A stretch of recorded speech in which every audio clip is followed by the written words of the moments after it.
Hello and welcome to ELT Under the Covers Teaching Methodology Exposed. In this video, we are going to be looking at teaching methodology that goes by a couple of names. Goes by Learn by Teaching, but originally by, and I see if I can get the pronunciation correct, Lernen durch Lehren, or otherwise known as LDL.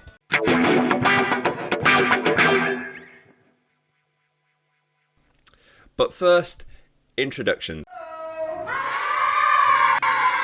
I'm Neil of Team Teacher. Hello, everybody. It's Professor Rich. We're going to do a bit of analysis of this learning by teaching, something that I'm absolutely fascinated by. I think it's a very interesting way of teaching, and it's not something that I've ever specialized in. So yeah, I think you made the comment just before. Prepare to be educated. So I'm preparing myself right now to be educated. Okay, well, that's a good intro into jumping into a brief background of this methodology, where it came from, how it works, etc. So let's go. Learning by teaching method, or in German, Lernen durch Lehren, aka LDL, was developed by Jean-Pol Martin in the 1980s, but the idea stretches back to ancient times. Basically, students learn by teaching their peers and being taught by their peers. It's like a merging of three methods: the plastic platypus learning, Feynman technique, and the flipped classroom.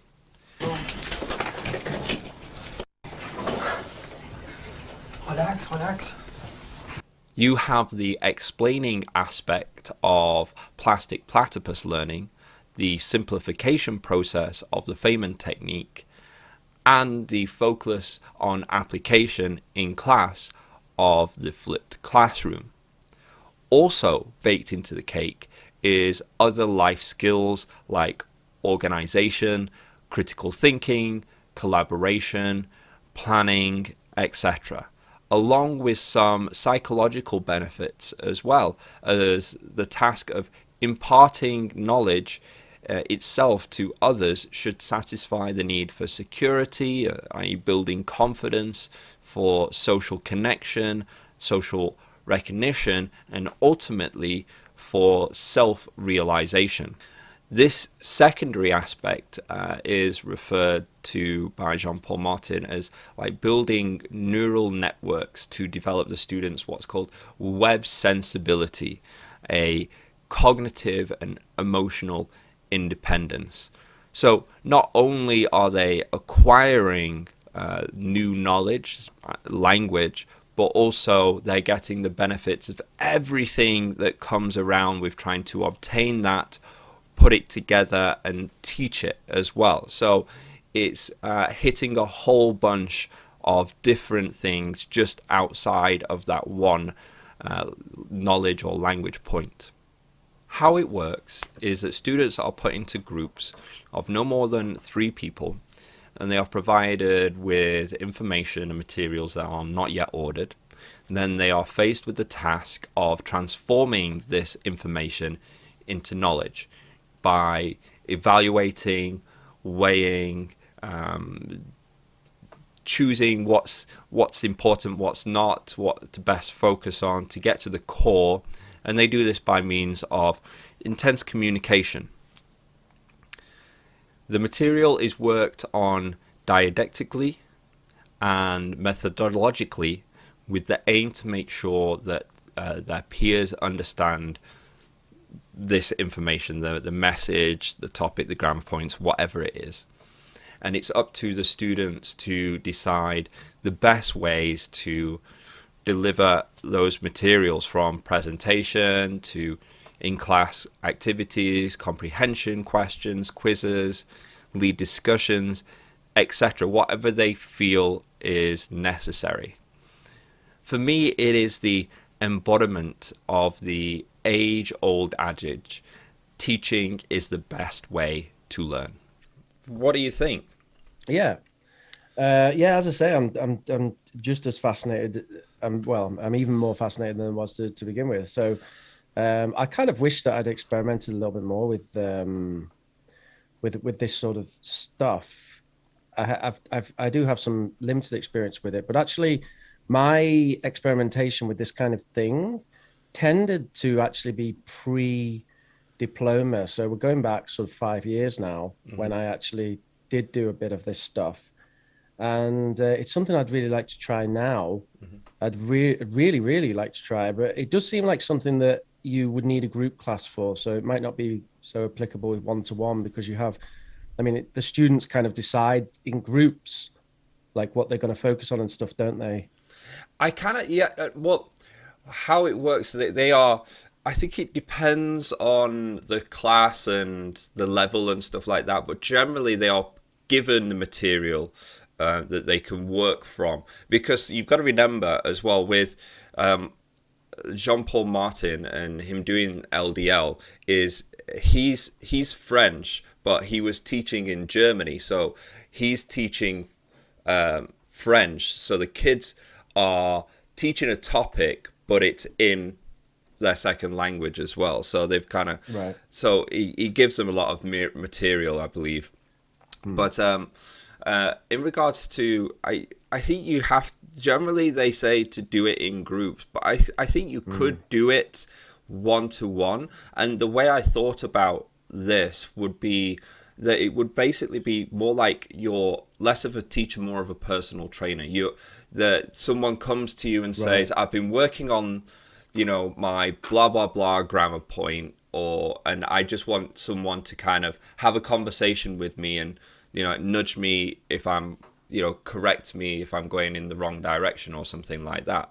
So that's kind of how I would see it. That like they come to the individual class with a whole bunch of knowledge and an aim for themselves, and you're kind of there to kind of evaluate it and kind of give feedback.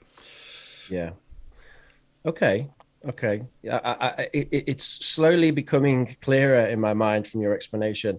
Absolutely fascinated by many elements of it. The rather funkily named plastic platypus So learning as well. you might not. I don't know if you're aware of. So plastic platypus learning is the ELT name, I believe, for rubber duck debugging, which is a programming technique which programmers use to find bugs in their code, and they do it by trying to simplify and explain every line of the code to themselves in order to kind of like I kind of see it as like chunking reading, or when you tell students to read instead of from left to right, from right to left, or the end backwards, because you have that psychological thing where your mind fills in the mistakes if you're reading it as normal. So I that's how I basically see this plastic platypus learning as it applies here. That sounds really different though, what you're just saying, because you're saying what, because the as far as I understand it, I guess they're two techniques that might have the same aim, right? Which is to without the aid of another person, you're attempting to find the gaps in your knowledge. Yeah. So the objective is the same, right? But I mean, one part that you're kind of leaving out in your explanation, Neil, is the presence of the plastic platypus or of the rubber duck, right? Which is the part that actually really fascinates me. I mean, actually having a little mascot, yeah, and talking to it. I've never done it. I've never done it. I've never told a student to do it either, and I don't think I've actually ever come across it. And I find the idea fascinating. If they, I think it's not that. I think more often it gets kind of the idea gets snowballed into the Feynman technique, because he says to imagine the child and imagine talking to the child, whereas the plastic platypus is literally there. And I myself did forget to mention that, but I actually was thinking, is it necessary or not? And I'd be interested to try actually have like a mascot that you well, this is the explain like I'm 5 years old thing, isn't it? It's like it's a very popular Reddit forum, explain like I'm five. And yeah, pretending that you're explaining to a child that's 5 years old could definitely be an interesting way of testing your own comprehension. But yeah, I don't know, something about this idea of having a little creature, a little plastic creature has really stuck in my head, and I'm really interested in it now. I really want to try it. I've got a Daruma on my where is my Daruma? I've got my Daruma here, so I could use him. Yeah. Daruma, I'm going to tell you all about Lernen durch Lehren after Neil has taught me more about it to test my own understanding. Yeah, fascinating, But really with interesting. I just wanted to make a point as well. I got really stuck for a while with it. Well, isn't it just the same as flipped classroom? And Right.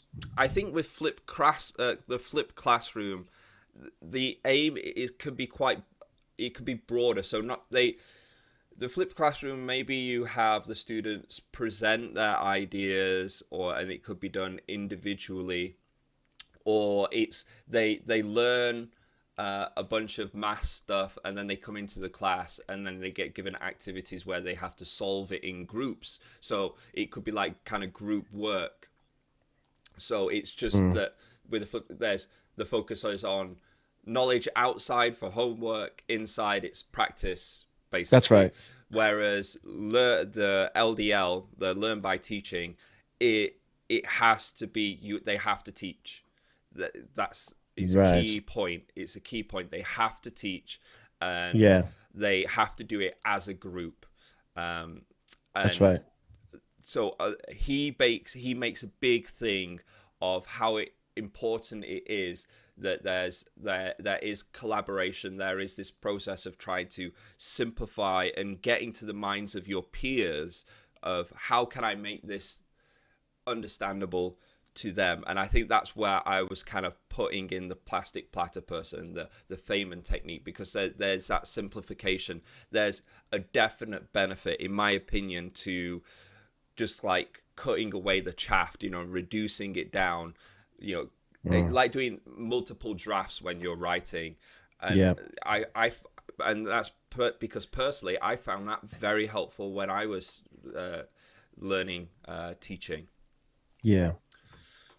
Yeah, I mean, just to expand on that point you were making about the flipped classroom, I think in many sort of general conversations about this sort of stuff in teachers' rooms and things like that, I think people are essentially using LDL and flipped classroom interchangeably without really understanding the difference. Yeah. I've definitely come across people talking about flipped classroom as if it means the students teaching the rest of the class, but actually it doesn't at all. Not necessarily. It's no, not necessarily. It's not even a fundamental part of it.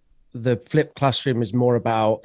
It's more basically the kind of, as you were saying, the studying and like the basically everything that the students can do on their own, they do at home on their own, and then they come to the class and sort of implement their learning.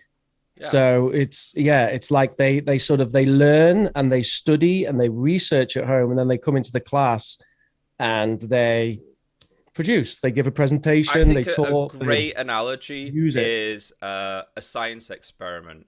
There's two parts of the science experiment. There's the planning, the creating, the drafting of the experiment, what you're going to do, what results you expect, all that sort of stuff. And Mm, then there's doing the actual experiment. yeah, And I think all the planning they do at home, the actual experiment they do in the class. Whereas yeah, before, it might have been the case of, you would do the planning in one class and the next class you do the experiment. mm, Okay, so I kind of want to go into a little bit further detail, especially about the kind of ideas and the the thoughts about and the kind of philosophy. And I think one of the best people to do that would be actually Jean-Pol Martin. Now, we actually have a some footage where he's talking about this. He's in French. He's got some subtitles. I'm sorry, the subtitles aren't so great, but there's some in-class footage, and I think you could get a general idea of what he's going for. And it's interesting to kind of see him in action as well. So all right. let's take a look at that. All right, great. And just for context, Jean-Pol Martin. So he's the guy who invented LDL, Yes. right? In Eichstätt in Bavaria, a teaching discovery was made at the university which has already successfully managed to change the way classes in Germany are taught. Learning through teaching is the name of the method used by a professor for French language didactics at the Willibald Gymnasium in Eichstätt. The classroom becomes his teaching laboratory.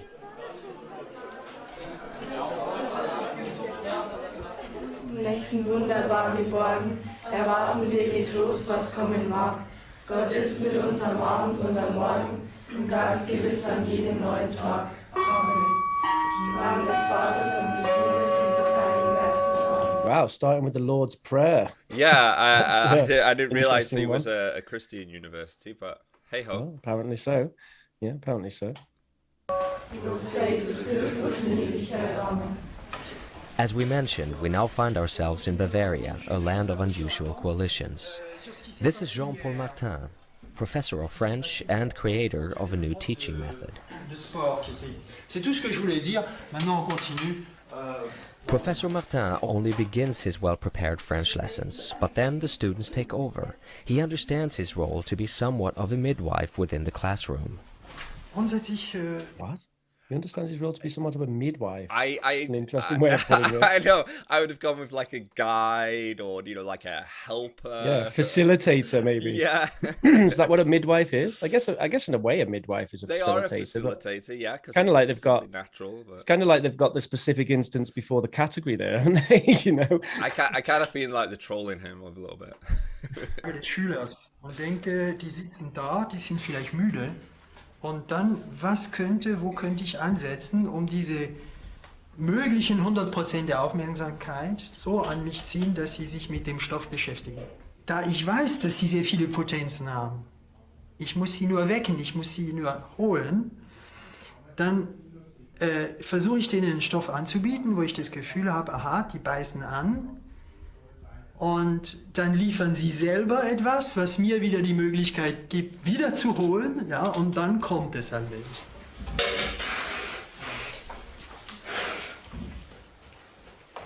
Here a student has prepared something regarding the origins of the chanson on the battlefields of the Middle Ages. Et d'un prêtre. Qu'est-ce que vous imaginez? Pourquoi est-ce qu'on a chanté ces chansons? Alors, il y avait un héros, Un héros. qui a fait des bonnes choses, et moi je veux que tout le monde sait ce qu'il a fait. Alors je le chante sans... Yeah, so just to kind of remind our viewers about this, that it's a second language classroom that's going on here. There's a German students who are speaking French. So we've actually got a real language learning situation as well, although Yeah. I mean, they are literally teaching something that's using an L2. yeah. Yeah, using a second language. It's pretty advanced. And I can't. I mean, I don't speak very good French, so I can't really understand exactly what they're saying. But I feel interested. I kind of want to know. And if it's working on me like that, with a very limited understanding of French and not a great deal of interest to learn French either, then it works. Yeah. I mean, we've got the magical engagement that we often talk about in our interviews with people. C'est clair en français, oui. Un autre point, c'est l'unité. Ich versuche, dass sie sich sicher fühlen. Ich gebe keine Noten. Weil No wenn ich grades. Noten gebe, dann induziere ich All right. Well, I don't agree with that, but all right. Angst. Ich gestalte meinen Unterricht so, dass die positiven Eigenschaften der Schüler so weit sichtbar werden, dass sie automatisch von den anderen soziale Anerkennung bekommen. Und das muss man oft freischaufeln, weil wenn ein Schüler sehr viel weiß, aber sehr introvertiert ist, die sollen die anderen sehen, was er alles in sich hat. Also muss man für die Schüler eine Bühne schaffen. Und nicht nur, sondern man muss den auf der Bühne Stehenden, denen helfen, das sich so zu präsentieren, dass sie geliebt werden. Non, j'imagine la situation. On est sur le champ de bataille et les soldats disent kein Bock. Alors il y a quelqu'un qui arrive qui dit Charlemagne war ein toller Kerl. Alors les soldats disent ah ouais super. Bon, c'est ça tu veux dire?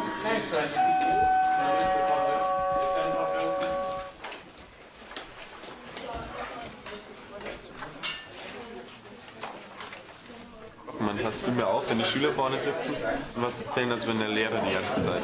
Ja. Dann sind alle mit eingebunden. Und das ist eben der berühmte Effekt, wenn man jemandem Mathe erklärt zum Beispiel, versteht man es selber umso besser. Ist man auf einer Linie sozusagen, auf einer Wellenlänge, dann versteht man es halt auch besser. Machen Sie das auch in anderen Fächern, in anderen Stunden oder ist das? Nee, nur in Französisch. Wir haben nie so viel geredet letztes Jahr wie dieses Jahr. Vielleicht im ganzen Jahr so viel wie jetzt die Wochen bis jetzt. Und ja, das merkt man aber nicht so, dass er so viel verlangt, weil jetzt einfach alles ein bisschen, ja nicht spielerischer, aber einfach leichter kommt. Jeder Mensch weiß irgendwas, was die anderen nicht wissen. Und das kommt halt dann zutage, wenn man das dann dementsprechend nachbohrt und dann ist das eine Bereicherung für die anderen auch. Jeder verbessert halt den anderen und deswegen ist es nicht so, man ist halt nicht so eingeschüchtert, wenn man immer hört, oh Gott, ich habe so viel falsch gemacht, sondern man denkt sich, ja, andere machen auch Fehler und jeder hilft halt dem anderen, dass er halt weiter vorankommt. Eben. Es ist ja nicht schlimm, wenn man einen Fehler macht. Dafür bin ich ja im Unterricht. Ich muss ja aus diesen Fehlern, die ich mache, lernen. Und die anderen lernen mit, indem sie mich verbessern. Ist es auch die Überzeugung der anderen oder der meisten Lehrer? Hier in der Schule nicht. Burn. Heute früh die Michaela hat beschrieben, ja, die I bet old Jean-Pol, when he was saying that, it was just like, oh yeah, that's right. Like other teachers in the school, I'm the one with method. Anyway, we should get him on. By the way, he's still kicking around. I'll send him a contact request. Okay, if you're watching, please reply. Yeah, he's retired now. I mean, he's gonna be in his 70s, isn't he? So, but it'd be fantastic, wouldn't it? Fascinating. Would be. diese Epen, die wurden auf dem Schlachtfeld vorgetragen, damit die Soldaten motiviert werden zu kämpfen. Es ist doch toll! Weil erstens wäre ich nie darauf gekommen. Und dann fragen wir uns, ja, kann es sein? Ich sage, ja, das ist da im Text, wieso denn? Ach so und so. Das heißt, unterrichten heißt, Inkohärenzen, Widersprüche entstehen lassen, damit sie geklärt werden. Warum? Weil Menschen reden dann nur zusammen und kommunizieren nur dann, wenn etwas nicht klar ist. Also mein Unterricht schafft Unklarheiten. Und der traditionelle Unterricht versucht immer Klarheit. Pause on that a second. So he just made a comment. He said, people only communicate when something's not clear.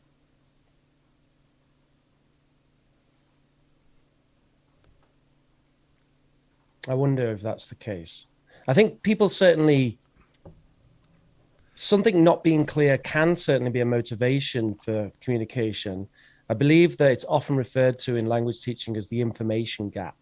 And you'll sometimes create an information gap in order to facilitate conversation. Yeah, I think he's referring more for clarity. So, like that they explain something, oh, it didn't land, so I've got to refine it and give it again and yada, yada, yada. And I think from my understanding when I'm watching this, he's talking about that process of kind of like simplifying or trying to land your mark in terms of what you're communicating and it being received and understood.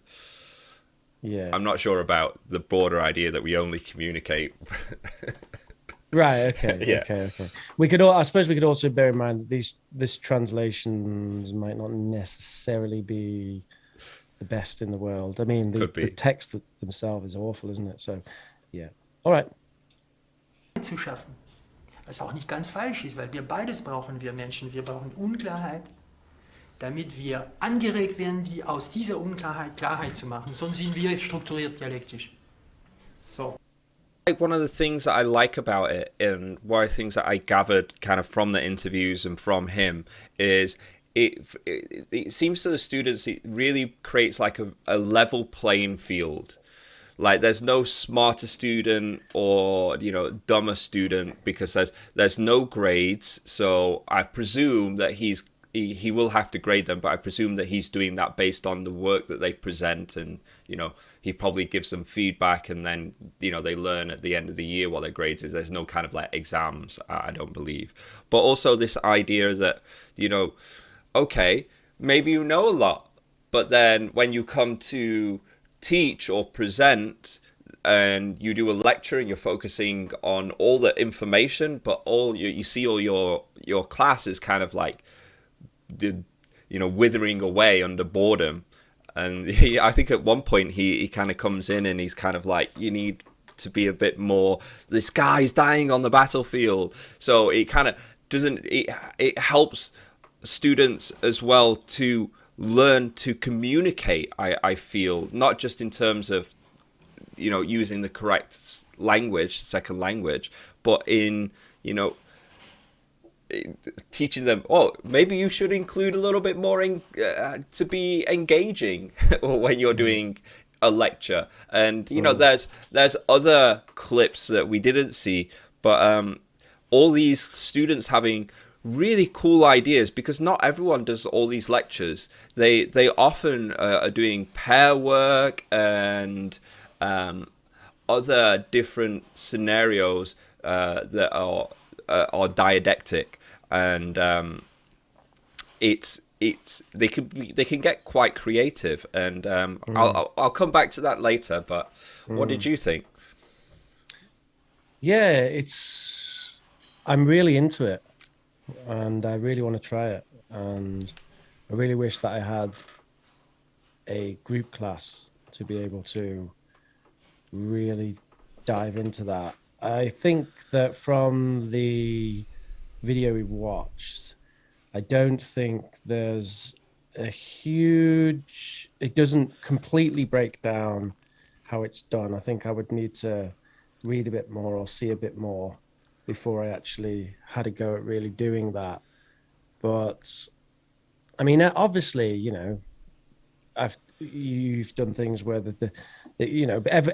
pretty much everyone who's taught languages has probably done like a jigsaw reading, right? Where one half the class read one text, the other half read another text, and then you put them in pairs and they have to explain parts of the text they read to the other person, which is something that I think, there's obviously an overlap there with this methodology of LDL. But I'm really fascinated in trying these things out in the pure form. I think you try it out in the pure form, and then you take the pieces you like and mix it up with your like special sauce, right? Yeah. That's certainly what I did with TBL. Did it in the very pure form, because you always hear people saying, TBL Lite's the way to go because the pure form, blah, blah, blah. And I never would have realized otherwise. I just would have went along with this TBL Lite, which is what everyone seems to do when they do TBL. But I did like the pure form TBL and found that I really liked it. And actually really the way that I do TBL tends to be more towards the pure form than most teachers who'll do, task-based learning in the way that they just kind of do a bit of a task and, play it fast and loose with the way you do it, which is fine as well. But I think in order to discover what works for you as an individual teacher, you should go that way. So that's what I would like to do. I'd like to really actually give that a go. And I think the next time I have access to a learn the rules before you break them. Into it. That's right. Yeah, that's right. But no, it's absolutely fascinating. You can see the passion in this guy. He's giving off Michelle Thomas vibes there with his with his concern for the students' learning, and also his emphasis on it's not the learners don't have problems, only the teacher has problems. So it's all the emphasis is all on the teacher there, or that any problem the learner has, the teacher has to solve. He has that kind of emphasis. Yeah. I'm not quite personally. I don't think I'd go as far as to, not give grades and stuff like that. I think grades can be useful, and I know you were complimenting him on that he's got this kind of no student left behind mentality, but I think you can still have that even with giving grades. I mean, there's parts of my I say that because there's parts of my education where I've done NVQs, national vocational qualifications, where you don't get grades. But you do get grades in that you do all the work. It's just your grades are given to you from observation rather than preparing like essays or passing exams, that sort of thing. And I feel like I'm apologizing for him because I don't feel like he was being clear, but I think that's the idea with the LDL. But to touch on one of your points, you were like, you'd like to know more about how would you apply this in an English classroom, like doing it for English language speakers. How could you do it step by step? But it was actually further developed by Joachim Greisger, who was kind of a mentoree of teacher Martin. He went on to create Basic Global English, or BGE. I don't know if you're familiar with that, but basically he's taken LDL and he's kind of put it into a curriculum, and with that curriculum, it's kind of how to use LDL with teaching English in a more structured way, I guess. Have you ever heard of BGE? Not very much, really. I'm not that familiar with it. It would be interesting to see an effective example. Maybe that's something we can look at in future. Yeah. And do kind of a follow up to this and see how it is. Because seeing this applied in a real classroom, I think would be absolutely fascinating. And I think we do need to do a bit more discussion and analysis on that. But my interest has absolutely been piqued. Yeah. And I think it's exactly the kind of thing that we like to talk about on this show. Different ways of doing things, and that's the thing as well, because going into this, I very much had this kind of casual teacher's room discussion of a flipped classroom idea of what this was about. And then actually seeing the man himself talk about it, I start to realize actually there's a bit more to this than just getting someone up in front of the class to teach something to the other students, which is what I had in my head of what it was. Mm-hmm. But it's not that. That's just an element of it. Yeah. So, yeah, really fascinating. And I think we definitely need to dive a bit more into that and follow up with something, with maybe some interviews if we can get Mr. Jean-Pol on himself, and certainly a bit more of analysis, maybe a react to some more real classroom situations. Yes, definitely. We'll be looking into that. And if you're very interested in us going into that, please leave comments below. Remember to like, share, and subscribe, because that pushes us on and gets us to go further and deeper into this sort of information. And one last point that I would like to make about this methodology, and I feel like it touches on a lot of the things that we do look at, is what I find is the methodologies that I'm drawn to and that I find work the best are ones that don't just teach English. They encompass other skills as well. So one thing that I really liked about LDL was that the students are also kind of learning to teach, and the best way to go about that, to communicate, and they're also learning all these interpersonal skills as well, to be able to do all this stuff in a group. And it reminds me of like Suggestopedia, where you kind of you're learning to kind of relax, or kind of act and be more expressive, like you do with that. And well, the elements of relaxing that he brought into it were this kind of idea that we're all in this together. We're here to help each other. Don't worry too much about mistakes. It's not about who performs best, but it's about cooperative effort to bring everyone up. So this is the thing you touched on before. And I think that is the kind of the element, the psychology of the classroom, which tries to make it therefore a more relaxed environment as per Suggestopedia learning. Yeah. Do you have any final thoughts that you would like to give about LDL? Learn by teaching? Like I say, I'd very much like to do sort of follow up to this in terms of interviews and reacts, and kind of see a bit more of the thing in action and certainly try it out myself. Unfortunately, it might be some time before I'm working in an environment where I have an opportunity to teach a group class again. But this summer's a possibility. I've got some things on the go this summer which might enable that.